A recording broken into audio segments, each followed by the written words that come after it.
Welcome to GoBravo Music Flute, and I have a wonderful, wonderful person for you to meet, and her name is Lyndie Leviston. Hi guys, nice to be spending the afternoon with you, and I'm going to show you some things about flute playing and just share some of my experiences with you. I'm often asked how come I came to play the flute, and when I was a little girl, my father had a brain operation, and I landed up spending a lot of time with my neighbours who were German. And we just used to get piled into the car and given a recorder, and off we'd go to the Lutheran church, and there would be about 50 or 60 players there, each with a recorder in their hand, and we would just sit and make music. And everyone was at a different level, but we all used to help each other.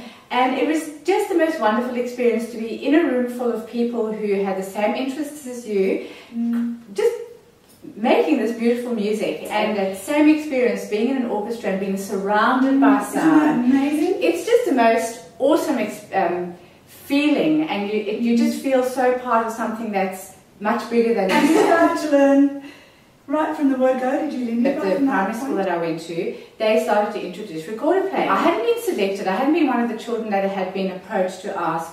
Nobody knew that I was playing the recorder. So I went to the teacher and I said I would like to have recorder lessons. And she told me that the waiting list was full, and so she would put me at the bottom of the waiting list, and if my name came up.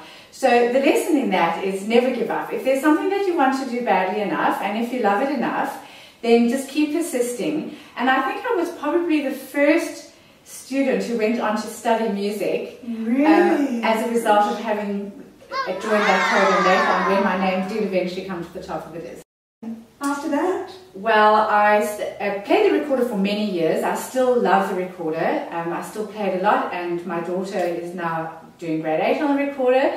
I think it's a wonderful instrument to start to learn music on, and you can really go to so many, well, to any wind instrument actually after having learned the recorder.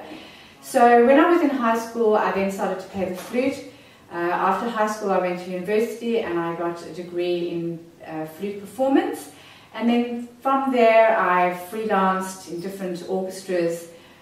Really, I've played in different orchestras in South Africa, in New Zealand, and now in Australia. You're an international specimen, isn't that amazing? And could you tell us a little bit about what the other side of your work with the flute has brought you to do? Well, really anything to do with flutes. I'm really passionate about the flute, and I'm a bit of a flute geek.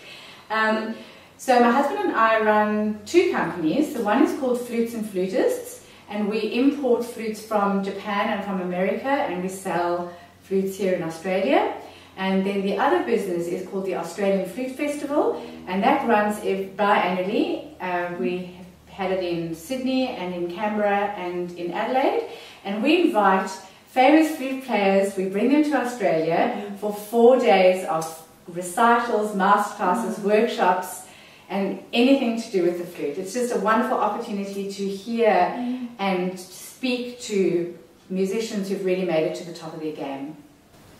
Can you think of anybody better to listen to about how to play the flute than Lyndie? Because I really can't. She can not only play the flute, she's passionate about the flute. She's a wonderful player and very, very experienced. And not only that, she runs a flute store. She knows all about how to put the flute together, pull it apart, and then put it back together, how to fix it, and how to advise anybody on what flutes to buy. So we're in for a very good time, Lyndie. Hope you enjoy that. Bye.